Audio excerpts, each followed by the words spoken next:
put together a Christmas event like this in a very short amount of time, there's not enough hours in the day. So you have to continually add more and more people, get more contractors, get more volunteers, get more people that are willing to help. It takes extraordinary talent, very specialized. In Columbia, one by one, those people came forward. Most of the people that come together to help pull this off, it's not like we reached out and begged them, and I mean, they're just coming forward and say, here's my skill set, what can I do to help? And everything fell into place as far as the right people with the right talent at the right time. I think that's the uniqueness of what's happened here. It's really, I mean, it's touching, you know, that people care enough about the community, enough to give their time. People have decided they wanted to spend countless hours working down here through the nights, around the clock, away from their families, during the holidays. There are a lot of volunteers that go along with this.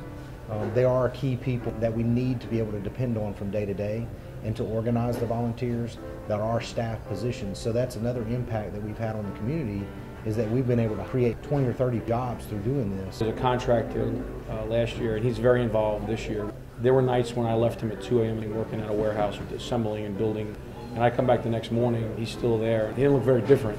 I said, Mike, did you go home last night? He says, no. I said, you got to get some sleep. He goes, I slept a couple hours in my truck.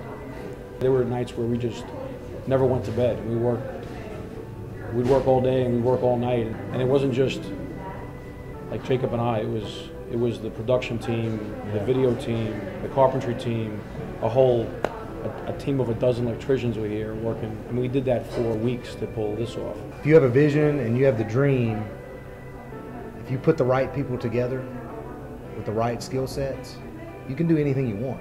One of our favorite sayings is we'll figure it out. We'll figure it out.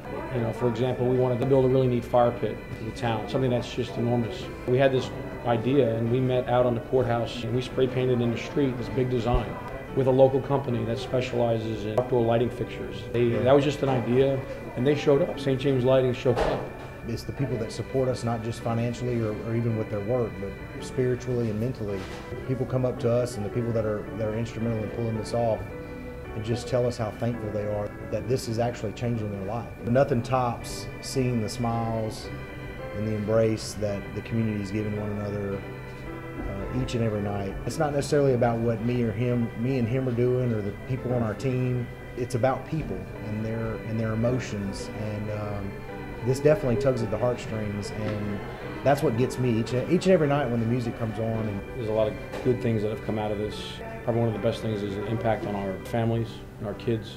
We do spend a lot of time away from them during this time of year, which is when we want to spend the most time with them. But our hopes is that we build a legacy for our own family, for our kids to see what it means to give and to contribute and to care and to do something that's bigger than yourselves. I learned that from my dad and my parents, that it was good to give. And Jacob and I have talked about this. We want our kids and our families to see that too. And we hope that bleeds out into the community, that you get a lot by giving a lot. That's something that is very apparent here.